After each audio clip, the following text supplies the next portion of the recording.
প্লেটগুলো দেখতেছেন, এই প্লেটগুলোর উপরে ডিপেন্ড করে আপনাদের বাল্কহেডের দাম, মানে ভালো খারাপ। পাতলা চিকন প্লেট আছে, সরি পাতলা মোটা কত জানি থাকে, যে এখানেও কিছু প্লেট আছে। তবে এটি সম্বন্ধে আমার ওরকম ধারণা নাই, ইনশাআল্লাহ আমি চেষ্টা করব। আগে এই বাল্কহেডটি আপনাদেরকে আমরা ডিটেলসে সব কিছু জানানোর চেষ্টা করি। আসসালামু আলাইকুম, কেমন আছেন সবাই? যে যেখানে আছেন আশা করি আল্লাহর মতো ভালো আছেন, সুস্থ আছেন। চলে আসলাম আরও একটি বিশাল বাল্কহেডের রিভিউ নিয়ে। আজকে আমরা এই বাল্কহেডটি দেখাতে যাচ্ছি আপনাদেরকে, পুরো একটি নতুন বাল্কহেড। আর আমি আছি এখন ঠিক কাউটাইল ডগ ইয়ার্ডে, এটা কোনরা কেরানীগঞ্জ কাউটাইল, এই ডগ ইয়ার্ডে আছি। তো আমরা আপনাদেরকে এই বাল্কহেডটি সম্বন্ধে কিছু জানাই ডিটেলসে, কী কী আছে না আছে। আর একেবারে নতুন তৈরি করা হইতেছে বাল্কহেডটি, সম্পূর্ণ একটা নতুন ডিজাইন। তো উপরে যেয়ে দেখে আরও কী কী করা হইতেছে। এখানে যেমন কাজ টাজ করা হইতেছে, একটু উঁচার দিকে উঠানো হইতেছে বাল্কহেডটি। তো এখন উপরের দিকটা দেখাই কী অবস্থা আছে। এটা হচ্ছে বাল্কহেডটির সামনের দিক। আর এদিকে যদি আমরা দেখাই, এই যে হচ্ছে বাল্কহেডটি, যে বাল্কহেডটি এখন দেখতেছেন। আর এটা তো জানেন, এটা হচ্ছে একটা স্টোর রুম। এই নিচের দিকটা হচ্ছে খালি থাকে, অনেকটা বেশিরভাগই খালি থাকে। এটাকে একটা ঢাকনা দেওয়া হয় ঢেকে রাখার জন্য, যাতে পানিটা নিয়ে না যায়, এর জন্য এটা ব্যবহার করা হয়। আর ওই পাইপ দিয়ে হচ্ছে দড়ি বের করা হয়। তো আমরা এখন যে বাল্কহেডটিতে আছি, এটা হচ্ছে একটা 10,000 ফুট বালুর ধারণ ক্ষমতার বাল্কহেড। এই যে দেখেন, এই হচ্ছে একটা 10,000 ফুট বালুর ধারণ ক্ষমতার একটা বাল্কহেড, একেবারে নতুন তৈরি করা হচ্ছে। আর নিচে রং দেওয়ার জন্য কাজ করা হইতেছে, যে আস্ত রংটা দিবে। আর এখান থেকে যদি আমরা একটু পিছন দিকে আপনাদেরকে দেখে আরও জানাইতেছি এটার কত টাকা খরচ হয়েছে। বর্তমানে এই বাল্কহেডটি তৈরি করতে 1 কোটি টাকা আর কি একটু কম লাগে, যেগুলো 10,000 ফুট। আর ফুট যত বেশি ঠিক ততই আর কি বেশি টাকা লাগে। তো আমরা পিছন দিকটাতে আসলাম।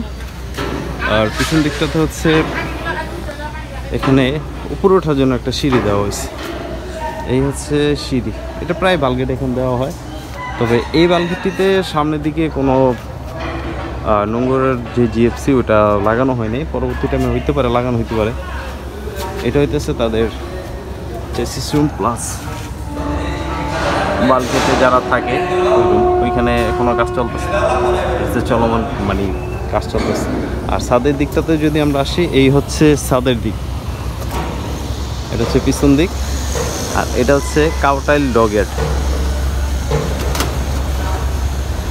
এই হচ্ছে পিছনের দিকটা। এখানে ভিতরে হচ্ছে তাদের টয়লেট প্লাস পাকঘর। এই তো সম্পূর্ণ বাল্কহেডটি আমরা আপনাদেরকে দেখালাম।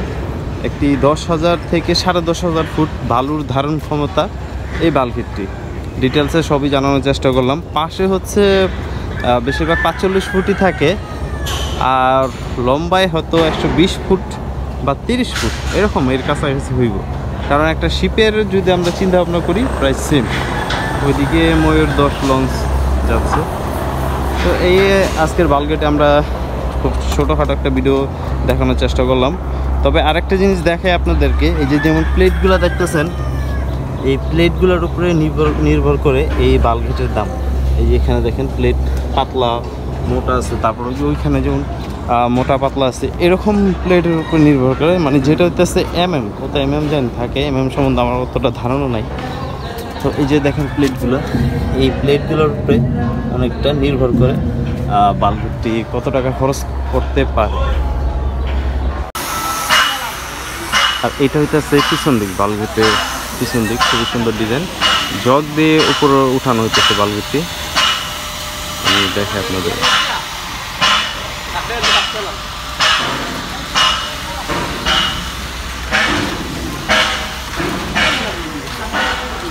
এই যে জগের মাধ্যমে অনেকটা উপরে উঠানো হলো। তো আশা করি ভিডিওটা আমরা শেষ পর্যন্ত চলে আসছি, আশা করি আপনাদের ভালো লাগবে।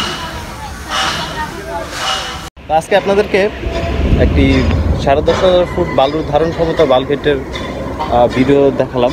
আর এই বাল্কহেডটি কত টাকা খরচ হয়েছে তা আমি জানানোর চেষ্টা করলাম। তাদের কাছ থেকে জানতে পারছি এটা প্রায় 1 কোটি টাকার কাছাকাছি এরকম খরচ হইব, সম্ভবত এর বেশিও হইতে পারে, কম হইতে পারে, আমি সঠিক জানি না। আমি আছি এখন ঠিক কাউটাইল ডগ ইয়ার্ডে। আর এই বালগেটটি কাউটাইল ডগ গেটে তৈরি করা হইতেছে, আর পাশে হচ্ছে সম্ভবত 45 ফুট। তো আশা করি এই ভিডিওটা আপনাদের ভালো লাগবে, যদি ভালো লাগে চ্যানেলটা ঘুরে আসতে পারেন, সাবস্ক্রাইব করতে পারেন। যারা মুসলমান আছেন অবশ্যই ইনশাল্লাহ 5 ওয়াক্ত নামাজ পড়বেন, যারা অসুস্থ আছে দোয়া করবেন আল্লাহ যেন সকলকে ভালো রাখে, সুস্থ রাখে, নিরাপদে রাখে। বিদায় নিচ্ছি এখান থেকে, আল্লাহ হাফেজ।